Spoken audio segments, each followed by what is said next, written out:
Hello, I'm Dan Gibson, and welcome to another video in the video series we've been doing on YouTube. Some time ago, I challenged or I invited people who support me on Patreon, if they are interested, if they're major supporters, if they are interested in having a video and asking me questions, that we could make a video together. And Carlos is the first one who has responded in that way. And so we're going to try this out today, and he's got some questions he can ask me, and I will respond. And this is just part of the whole Patreon program that is on your screen if you'd like to participate. So, Carlos, what have you got for today? Well, first, I want to thank you for giving me the opportunity to ask you this question that I hope that many people out there, they will be satisfied with the answers, and they're looking for the same question that I have. So I'm so glad that you allow me to be one of the person that I can, formulate this question for you. So I have two books from you, the Quranic Geography and the Nabataeans, and then I want to make a couple of questions for each book. So let's start with Quranic Geography. And my question is, we know that the Gospels were written down either by eyewitnesses or from eyewitnesses. The first Gospel of the first Gospel is Mark, which was written around the year 66, 70s.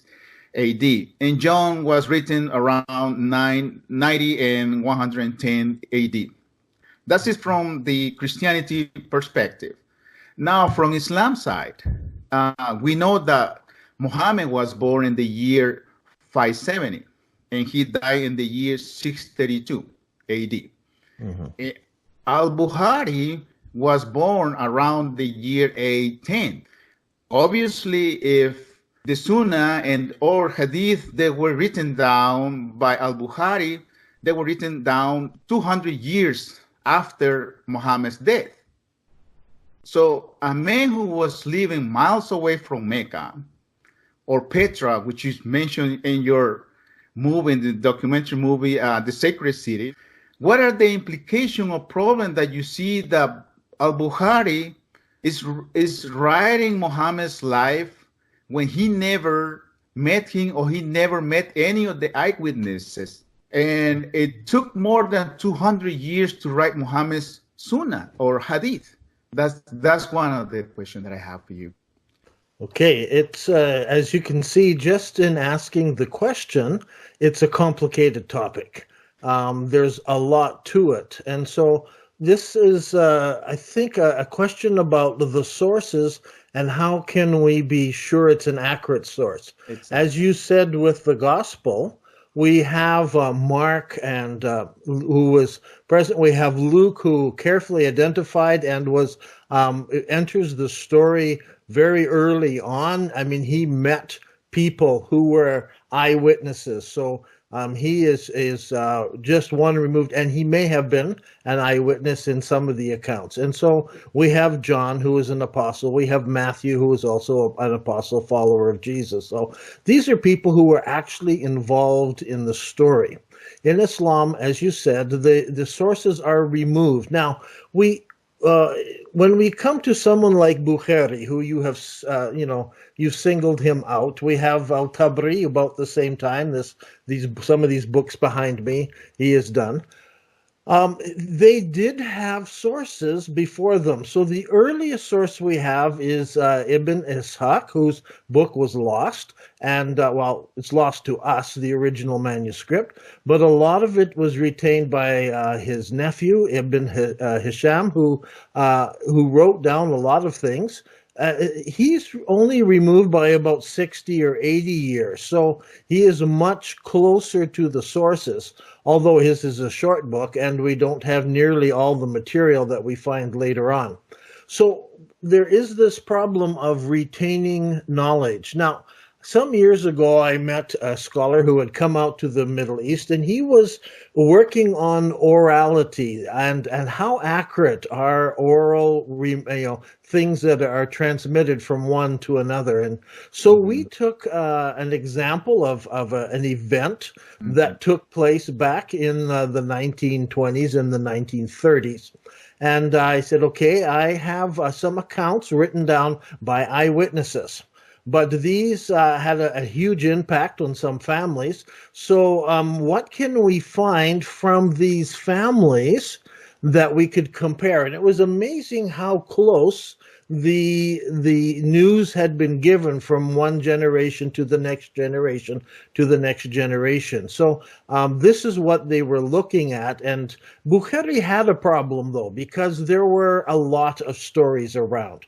I mean, we're talking now hundreds of thousands of accounts that he went through. And so he devised a system in which he could test to see if things were trustworthy or not trustworthy. And so you had different kinds of hadith. There were strong hadiths, there were sort of middle hadiths, and then there are weak hadiths. And so these are the accounts that he went to. For strong hadiths, he needed to have a chain of narrators. So say I heard it from my father heard it from his father, and he heard it from someone else who was trustworthy, then that would be maybe be a strong hadith because he could follow that chain back. But in some of those accounts, even though they were strong hadiths, they were not believable. And so they had to say, well, that's a weak hadith. For instance, Al-Azraqi tells us about during the flood. He said there was this flood and Noah's Ark was floating around, and it came to the spot over where the Kaaba was buried, which is an interesting thought in itself. And there the Kaaba the Ark went around 7 times before it floated on its way. Okay? Now he said that's a weak hadith, because it's just a story. We don't know if it's true. And so he classified that as weak. So he made some strong and some weak, and he tried to rate them. Unfortunately, I mean, like one of the things he did was if it was not deemed true at the time. So the example I always give is that Bukhari tells us that there were some hadiths that were about a sermon that Muhammad preached in a Roman bathhouse in Mecca. And he said there were no Roman bathhouses in Mecca. Of course, he's thinking Saudi Arabia. And so he said all of these are very weak, and therefore he did not include them, and they have not come down to us today. So we don't know what those hadiths said. Those sermons of Muhammad are lost to us. I was very fascinated when they were discovered the trebuchet, the stones, the catapult stones in Petra, and they were right where they should be, near the center of the city, and right beside where they were found was a Roman bathhouse, which is just very close to where the Kaaba was in the city of Petra. So if Petra is the original city of Mecca, yes, there was a Roman bathhouse. And yes, Muhammad could have preached there. And all of those things are lost to us. So while he may have absorbed some things that were not true, he may have, avoided or not used some things that were true. So you are right, Carlos. There is a problem in using hadiths, but we don't have other material. We don't have any eyewitnesses. We only have accounts of people who heard it from people who heard it from people. But there are some other witnesses for us, and some of those are the things that people wrote on rocks, graffiti that were written down. And so we have a case in Saudi Arabia, written down some graffiti on the rock about 80 years after the death after the founding of Islam, 80, I think it's 78 of the Hijrah. There was a man who sat down and he dated it his inscription that he chiseled away on the stone, probably watching his sheep, and he wrote in it the Shahada, there is no God but God, and so forth. He wrote out that Shahada, and mentioning the Prophet Muhammad, and he wrote down the year 78 after the Hijrah. And that has survived to us. So we have that. We have some other early manuscripts that go back into the early days, and they're written in Arabic, and they're written and dated by the year after the Hijrah. So we have some witnesses. It's not as if somebody sat down and invented or made up these things. Mm-hmm. I don't think it's possible. I don't think I could sit down today and invent you, Carlos, as a modern day prophet, or actually take your grandfather and turn him into a prophet or something. I don't think people would be upset. And there's enough knowledge around, people wouldn't accept it. Yeah. Does that answer your question? Yes. It's very clear, the answer. Now, I have a problem with Jesus' name. Muslims said that Jesus' name is Isa in Arabic, but I know that Yeshua is the actual name in Arabic. What do you think this discrepancy on that name, Jesus? Yes, that's a question, Carlos, that I hit very early on back in 1979 in just started my Arabic studies. And I noticed right away that when I would go into a church and talk to Christians, they use the name Yeshua. And when I read the Qur'an or spoke to Muslims, they used the name Isa. And so two totally different names. And I asked my language teachers back then, and they just said, "Hey, that means that's the way it is." So it didn't help a lot. Yeah, so I see over the years, it's just been that way. I mean, in Hebrew, they would say Yeshua with a sheen, Yeshua, and the Arabic is Yeshua. So where did Isa come along, and how do we know this name of Isa? Isa al-Masih, Isa, or Isa ibn Maryam. Now, in my time of study, and I've got a video that I'm working on and researching that will come out hopefully later this month, I'm going to talk a little bit about the influence of Indian thought on early Islam. And so because one of the things that's very interesting is that the term Isa is actually not an Arabic word. It's what we call a diptode. It doesn't have the three-letter root. Mm-hmm. It comes from another language. And the language it comes from is from Sanskrit, from India. And it means the Lord or Lord. And so it's not a name for Jesus. It is a title. So in the Qur'an, they're using the Sanskrit name, which would be the Lord Messiah, or the anointed one. Saya means anointed one or the chosen one. And so it is not directly, they're not saying the name Jesus. So the name Jesus does not appear in any place in the Qur'an. The title, when he's referred to, is Isa ibn Maryam, or Isa al-Masih, so Jesus is the Messiah. And so it's not like one is saying Jesus. And so it's not really true to say the word for Jesus in the Quran is Isa, because it's not. It gets confusing because you have the name Isa in the Old Testament, who is a character there. And so that goes right back to the early Jacob and Esau, the stories in the Old Testament. But there, the word there is written differently, and it is not referring there to the word Lord, which is a Sanskrit word. So there is some influence from Indian sources in the Quran, and that is a study. I would just like to throw it out, and I will throw it out on the video when we make the video as well, that somebody take this up in their PhD studies and do a study on the Indian influences in the Quran and in early Islam. And that would be interesting, because so far most people have only looked at the influences that are coming from either from Hebrew or Jewish background, or Yes. coming from Aramaic and coming from that background. So that would also be a fascinating study for somebody to take it up. But that's just one instance of the word Esau not being the name Jesus, but rather being the title Lord. Okay, perfect. Thank Have you. you got another question? Yes, I have another question on the Quranic Geographic book. You mentioned in the book that that the geographical location is hard task to deal with, that there are so many names and so difficult to pronounce them.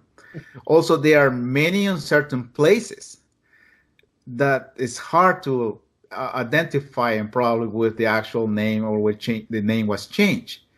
Now, Muslims claim that Mecca is the holy city, and the Kaaba that was built by Abraham and Ishmael. Reading the Old Testament, Abraham lived or existed in the year 1900 before Jesus, BC. If the city was so important, even the Qibla had pointed to Mecca. I have basically three questions regarding this situation here. Okay. Jerusalem, for example. One is, Jerusalem, for example, occurs 660 times in the Old Testament, and the synonym Zion occurs 158 times. Jerusalem occurs 146 times in the New Testament, and the synonym of Zion occurs 7 times in the New Testament. What is the conclusion as historian when Mecca is mentioned just one time in Quran? Can we consider a geographical location accurate or reliable for such important city in Islam? That is one of the questions. Okay, let's start. Can we start with that? Yes. Yeah, can we start with that? Yes.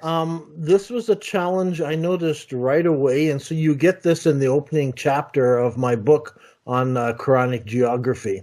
As I pointed out in that book, that when a policeman is investigating a story, maybe there's been a murder or something has happened, and he goes around and he talks to various witnesses to try to figure out the story. This is kind of what historians do. We're investigating.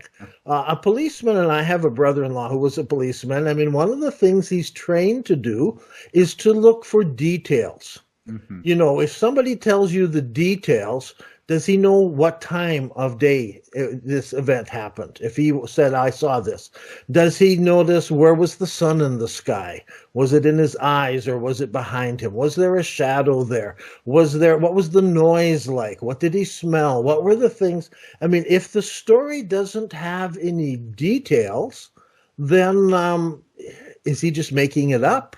Or is it something he imagined or whatever? Because an eyewitness should be able to give you details of what was going on when the event took place.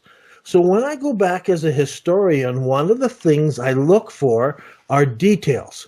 What are the details that are coming down to me? And I have a special interest in geography. My interest is in the names of places. Do they actually tell us the names of the places? So when I go to the Bible, I find it is rich in names, as you said.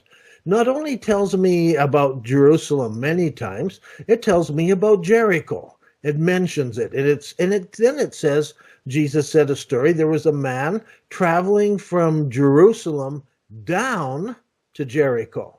That's important because you don't travel up because Jerusalem is very high up. And Jericho is way down. Oh. So it's those kinds of details that are important. When I come to the Quran, this was my great frustration, still is to this day. I don't find the details. This is why people turn to the Hadiths, because they want more details. They need more details. Now, there are some people out there who say, no, we dismiss the Hadiths. We have nothing to do with them. We're going to just go by the Quran. And yet I find them praying 5 times a day. And I say, why? And they say, well, we're instructed to. I said, show me in the Quran. And then I say, the prayers that you're praying, are they, and they have their prayers and how they stand and kneel and bow and so forth. I say, show me that in the Quran. It's not there. They have to go to the Hadiths and the histories. The Quran is very short on detail. Now, I pointed out in my book that I noticed this also in what were called the Gnostic writings. Now, the Gnostics were people who were pursuing deep knowledge, and they mostly came out of Egypt.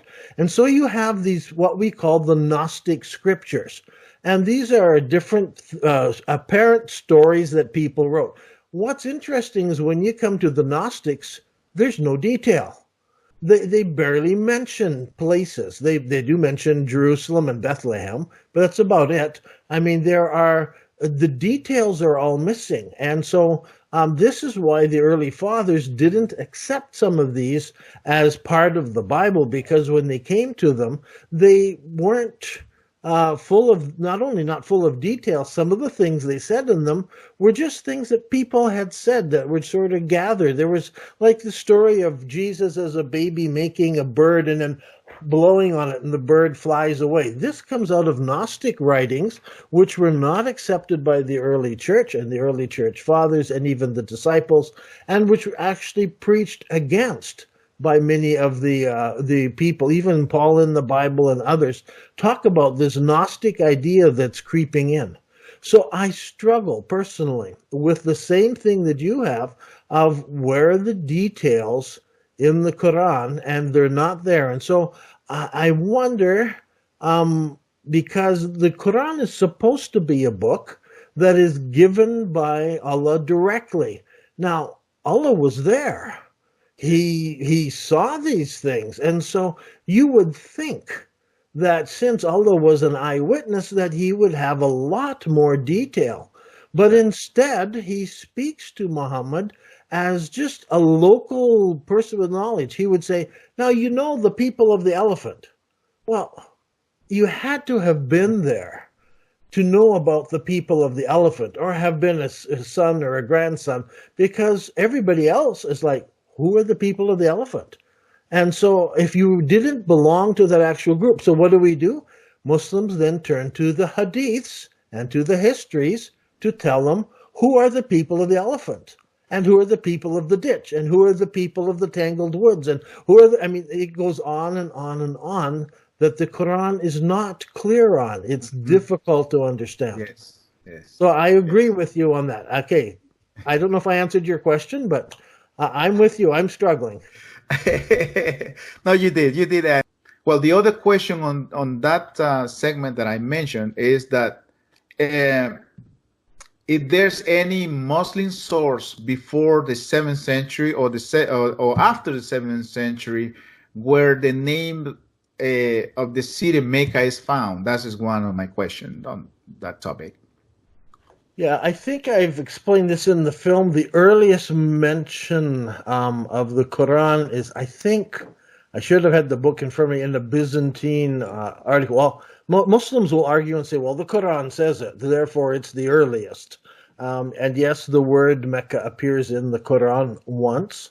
And then there are lots of other things that are talked about, the holy house and the house of God and the Masjid al-Haram and the Kaaba. And they will say all of these refer to Mecca, although the word isn't actually there. We're looking for the actual word Mecca.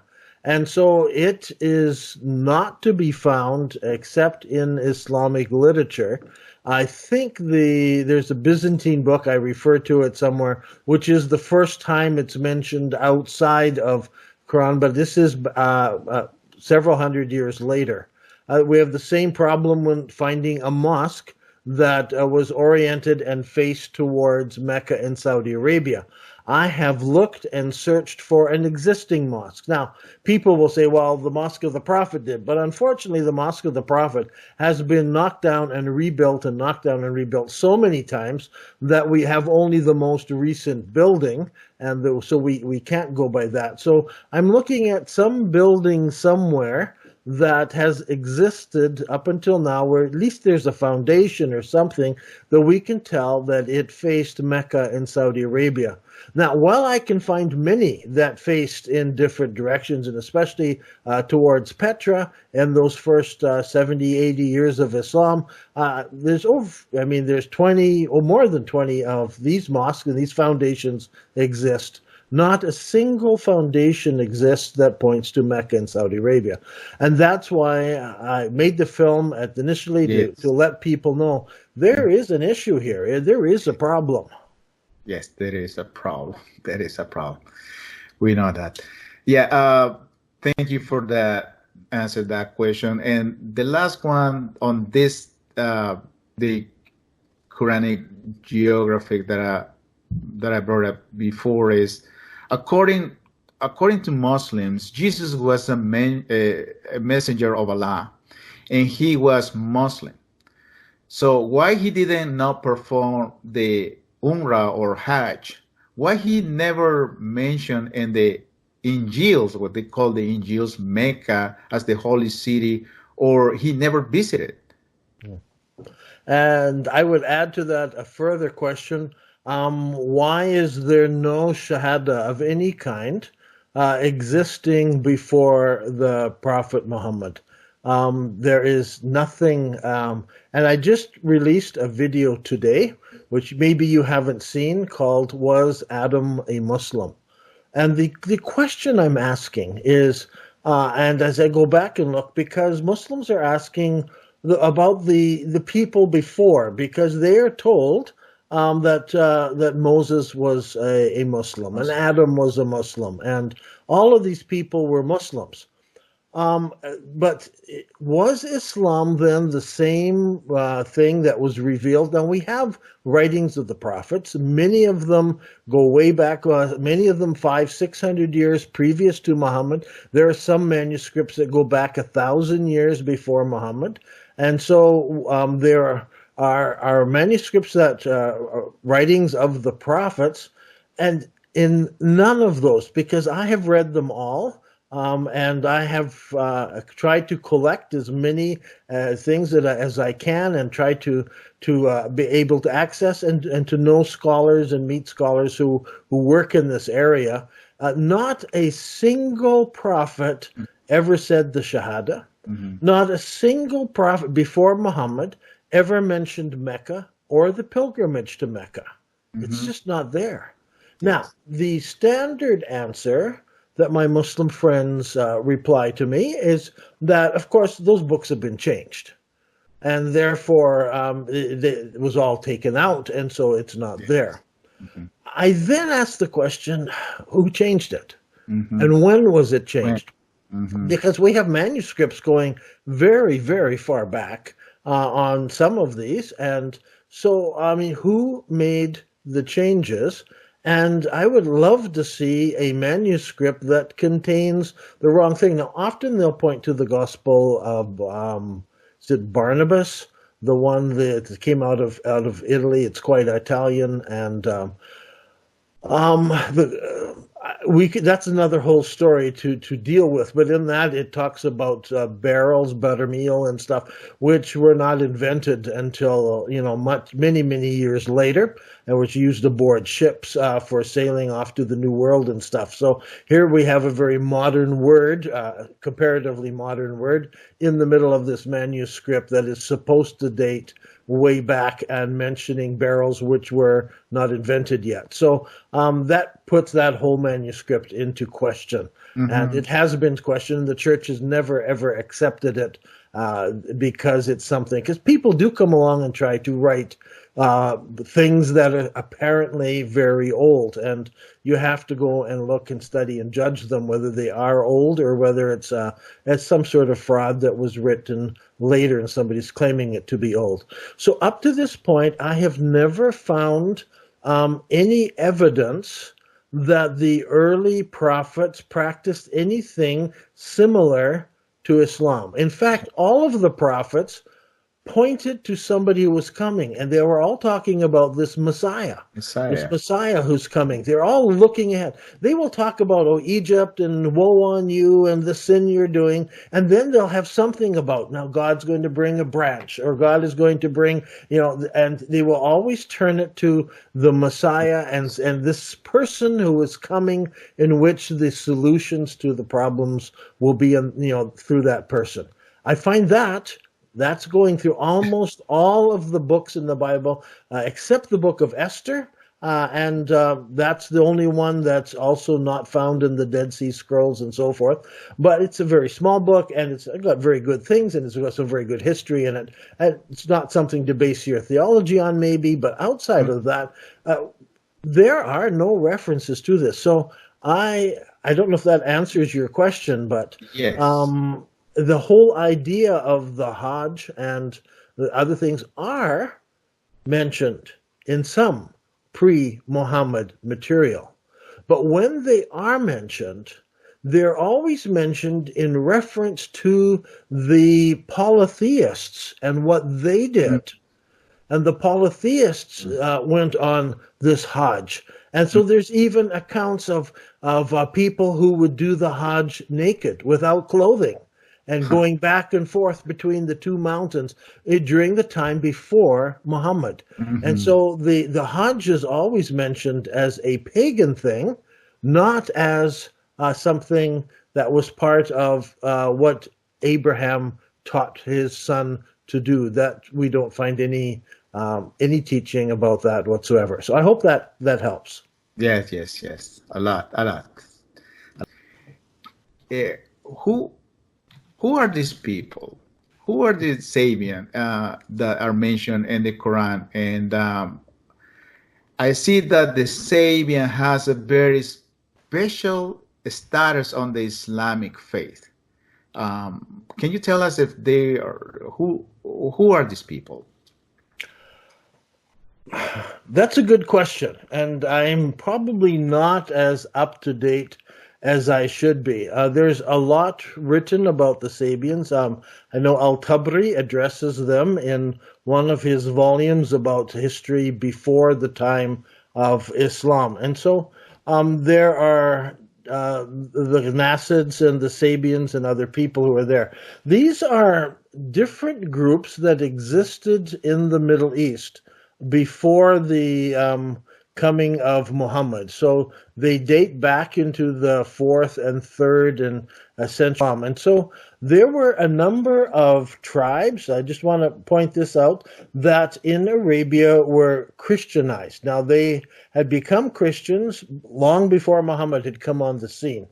And so they were living in central Jordan and in northern Jordan, and you find some of them over in Iraq.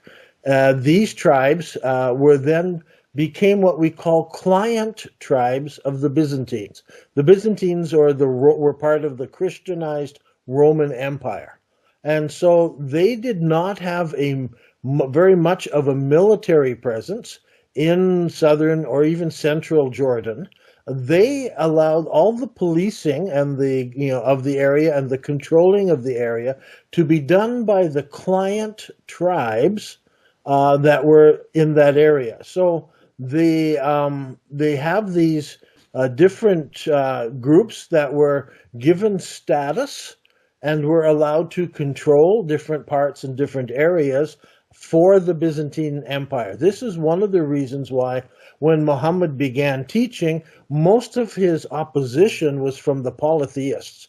They're the ones who opposed him for what he was teaching, and eventually under persecution he had to flee down to Medina, and in this case I believe he went from Petra, fled down to Medina in Saudi Arabia, and eventually he gathered up his army and built up his supporters, and then he came back and took that city. And first of all, he went up though and had the battle at Muta, which is in southern Jordan, but it's north of Petra. So if you follow, they go up to Khaybar, and then they go up to Muta, where there's a big battle with these client tribes, not with the Byzantines, themselves. And this is where the Hadiths would go on and say, well, there were 200,000 Byzantines, and the emperor himself was there, and so forth. That is not what we find in Byzantine history. We find that maybe there was a few military people showed up. So my guess would be 20 or 30 with a banner of these are the ruling Byzantines. But the army was made up mostly of the client tribes which were around. And I doubt there were, more than several thousand of them. And the Muslims had a battle with them. And then it was kind of a stalemate. And that's the time Muhammad says, believe it or not, he says, well, let's go fight the city of Mecca. And so they turn around, and according to Islamic records, he then went 1,000 miles all the way down to Mecca in Saudi Arabia, fought them, and then he marched 1,000 miles all the way back up, and then had another battle with and some of these other battles.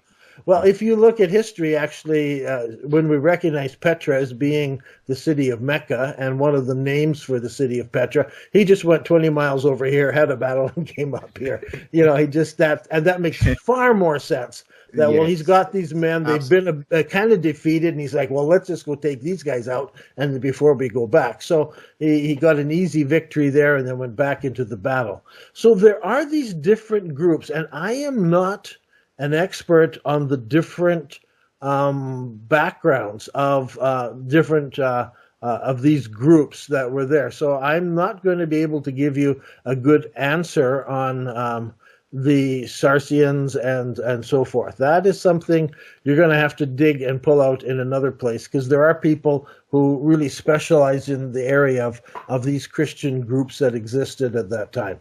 But if they may be Christian, they might be quasi-Christian, which might be a better term to use for some of them. But they were troops. They were tribes and tribal people that were being used by the Byzantines at this time to patrol and to protect the southern border against these polytheists and these barbarians. And Petra was sort of that line. South of there were a few churches scattered around in Arabia, but really the Byzantine Empire ended right around the area of just where Petra was. And so Petra was a cosmopolitan city. It was a metropolis that had both polytheists. There were Christians there. As you remember, Muhammad had a cousin, I think it was, who was there, was a preacher, a Christian priest, and so forth. So there is evidence there were Christians there, there were polytheists there, there were different kinds of people. We don't find that in Mecca and Saudi Arabia. We do find that in the city of Petra, and that's a good description of the city of Petra. Mm-hmm. So there's no connection between the Sabians and the Queen Sheba that visited Solomon. You don't see any connection in there? I haven't studied it clear. I would think there might be more connection between them and the groups in Iraq who are worship and follow the prophet and follow John the Baptist. And there are groups like they still exist to this date in Iraq, not strong, but they were really, really decimated by Al-Qaeda in this last war. But there are people there, and they, I believe their roots probably go back to the Sabians. But as far as Ethiopia, no, I don't. The Ethiopian church is very different. Again, I'm not an expert. I have had the opportunity to visit Ethiopia and to do a little bit of study and check things out. And I spoke with some of the different church leaders trying to figure out their history.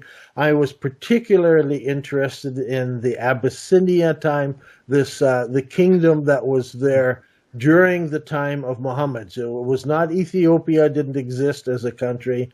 It was the borders were all different. It included places like Djibouti and others as well. So it was a different kingdom, and they would probably be described today as sort of quasi-Christians. They have their own version of Christianity, quite different, maybe closer to the early Coptic Church, but Again, quite different, not Catholic in any way.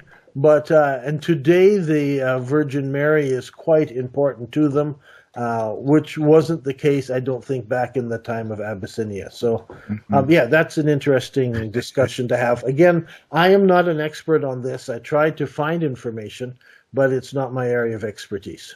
Okay, no, fair enough, no problem. Now, the last question is also related to, it's coming from the book, The Nabataeans, is when the downfall of the Nabataeans is recorded? It was when Alexander the Great conquered the Middle East, or after his death, when his generals took over the Ptolemies and the other group, don't remember, Seleucids, how do you call it? Okay, yeah. Yeah. They in which moment was the downfall of the Nabataeans? That's an interesting question, because you have to define downfall. And I don't think, my personal view is, I don't think the Nabataeans ever had a downfall in that way. I mean, I've heard people make reference to when the Roman Emperor Trajan marched in and took over. There's no record of that in any military records of the Romans, and they like to keep track of their military records. The date is always given as 106 AD.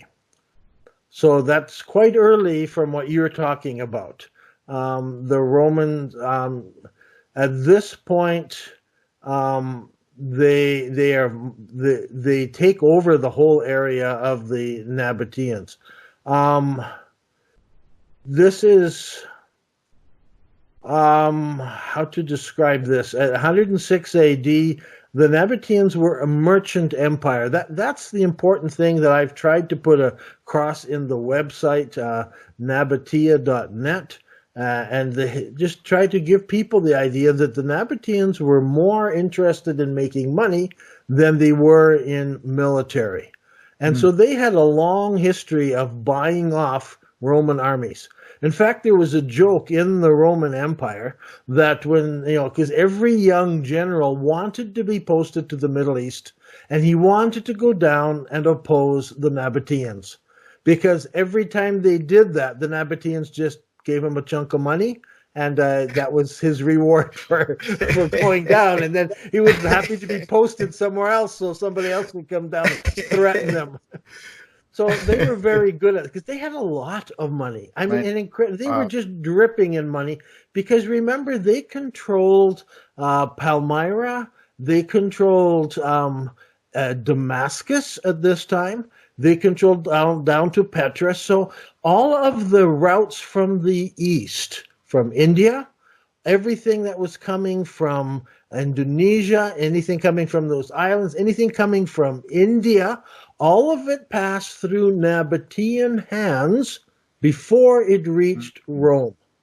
So they had effectively just taken over and monopolized the entire Eastern trade for the Roman Empire. In fact, you get records in the Roman Empire. They were complaining that the Roman that their budgets, I mean, their finances, their economy was being destroyed by the trade for fancy things, and their women always wanting these fancy things from the East were costing them the welfare of the entire nation. It was a matter of concern in the economy of the Roman Empire. And so the Romans are looking at this. Now, they did try. They tried. They said, we want to take over the trade. And I'm going to write a lot more about this once I retire, and I want to pick up some writing. Because it's a fascinating story. Yes, we don't have time to tell it, but they sent an army down towards Ethiopia. They got there and they found out in Ethiopia, well, actually, the incense comes from Yemen, and there's a little bit here. So then they had to go up and start another army and march down. They came down. They found a Nabataean who said he'd guide them. He was kind of a trader, but as a trader, he took them and told them to build boats. and they built boats, and he took them out and he smashed pretty well all these boats against the coral reefs.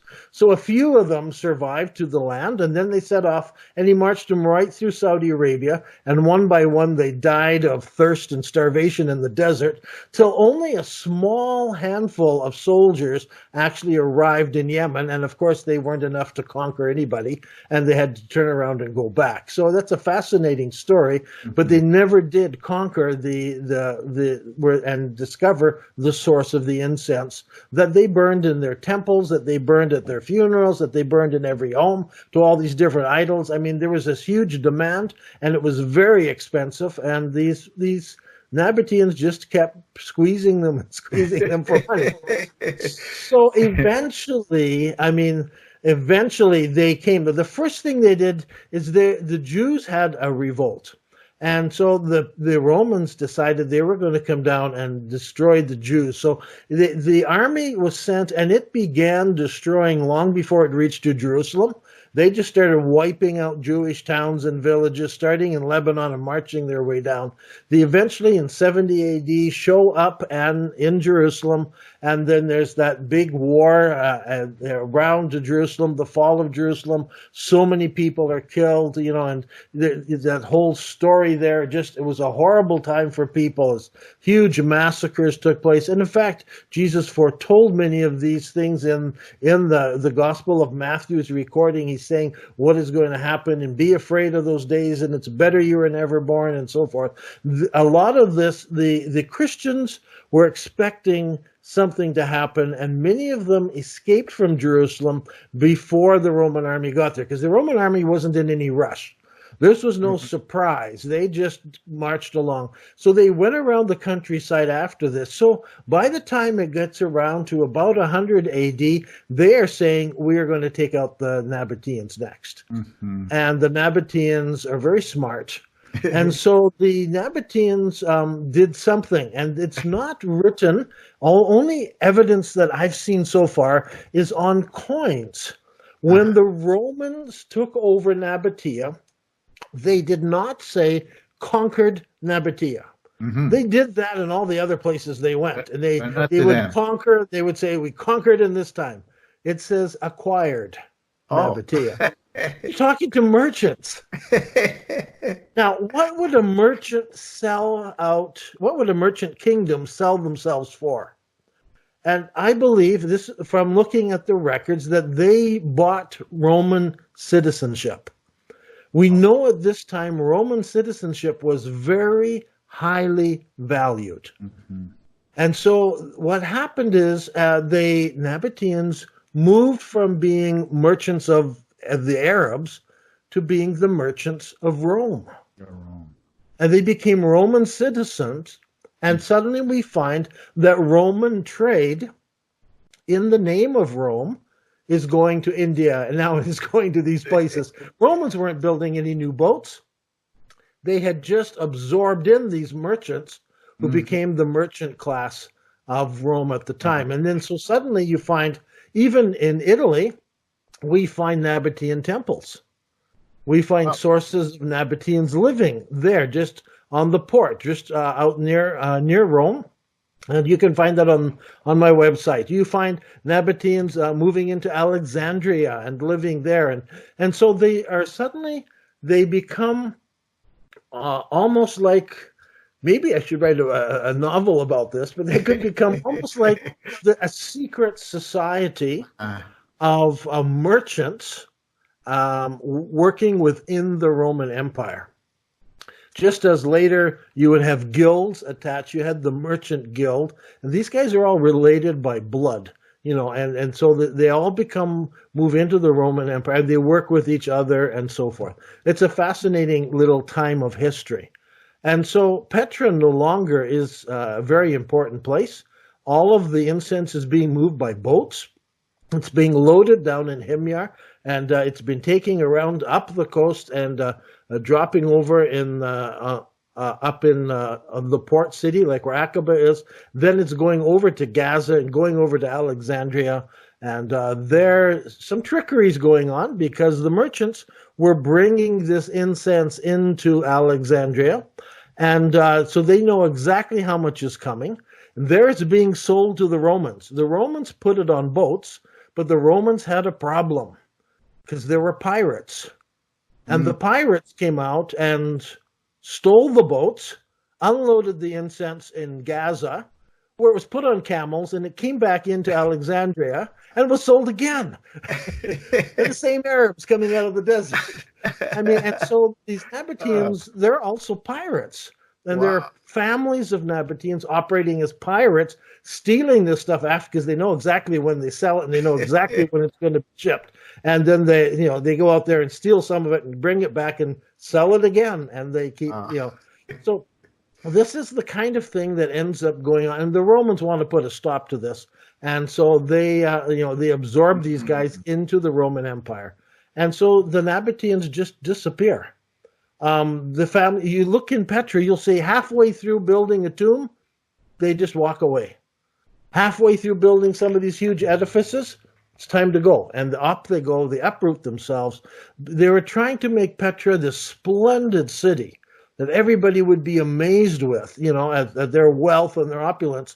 Well, it does no good being in Petra. They would rather build buildings in Rome or in Alexandria or someplace, where their wealth really counts. And so off they went to be the merchants of Rome, and it just ended the big trade. So there's still small trade. There's leather goods being traded. There's sheep and other things that are out there. And so by the time of Muhammad, most of the trade is done in leather and in agricultural things that are being grown and traded in the region. And so we find that when we come to the Qur'an and when we come to the trade that was going up and down between Mecca and Damascus and so forth. This was all done in agricultural material because the golden age of the trade had all passed away a long time before that. So the Nabataean Empire didn't disappear. It just dissolved. I mean, it wasn't taken over. It wasn't a military battle. It was just they slowly dissolved and just walked with. And many of them in the end just uprooted and walked away. Wow. That's a very, very good information that I learned a lot from this answer now. Beware. Maybe I should say I'm stretching it a little bit. I'm giving you some of the evidence, but I'm reading into it a little bit as well. But all we can see is that it just says there was acquired Arabia, and suddenly we find Roman trade is expanded at that very time, and we see the city of Petra and the area, it declines from the golden age of Petra down to just becoming another, just a provincial capital pretty well at the end. So it's still a great city, but it's not got the wealth, and many of the super wealthy people have left. It's not the same. Yes. Okay. Well, I really appreciate all your time to answer my questions. I know that these questions they need an answer that it takes time, right? So just to think about, there's so many things we touched today related to history, about religion, and mix them all together and put them all together and start formulating this question, and you taking time to answer it has a high value for me, and I really appreciate your time, Dan, for allowing me to do this question to you. Carlos, I appreciate your support as well in this. I don't make a lot of money, and so this is what I pour my life into, and so your support has been very helpful in getting some new lights, and you'll notice the screen is brighter and a few things. So thank you very much for supporting us through Patreon. You're welcome. You're welcome, Dan. Thank you so much. Okay. God bless you. Have a good day. Bye-bye. Thank you too. Bye-bye.